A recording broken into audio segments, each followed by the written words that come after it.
જમ્મુ કાશ્મીરમાં આતંકવાદીઓના હુમલાના કારણે રખિયાલ વેપારી સંગઠનોએ આજે બજાર બંધ રાખ્યો।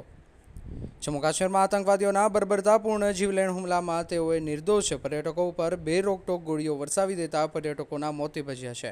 હુમલામાં માર્યા ગયેલા વ્યક્તિઓના પરિવારજનોને ન્યાય મળે, તેઓને સાંત્વના મળે અને સદગત પ્રભુ શાશ્વત શાંતિ બક્ષે એ માટે દહેગામ તાલુકાના રખિયાલ વેપારી સંગઠનો દ્વારા કરિયાણાની દુકાન, પાનના ગલા, ચાની કીટલી તથા નાના મોટા વેપારીઓ આજે ધંધા રોજગારથી વિમુખ રહીને રખિયાલ વેપારી સંગઠનના પ્રમુખ રમેશચંદ્ર શાહે આજે બજાર બંધ રાખવાનો નિર્ણય લીધો છે।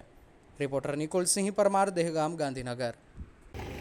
પહેલગામની અંદર આતંકવાદીએ આપણા 27 હિન્દુઓ નિર્દોષનો જીવ લીધો છે તે ખરેખર એ લોકોએ ખોટું કર્યું છે અને એને રખિયાલ વેપારી મહાજન સખ્ત શબ્દોમાં વખોડે છે અને સરકારશ્રીને ભલામણ કરે છે કે આવા લોકોને પૂરેપૂરો પાઠ ભણાવવો જોઈએ અને એ મરનારના આત્માઓને શાંતિ પ્રભુ આપે તેવી રખિયાલ વેપારી મહાજન પ્રાર્થના કરે છે અને એમના શ્રદ્ધાંજલિ રૂપે આજે સદંતર બજાર બંધ રાખવામાં આવ્યું છે।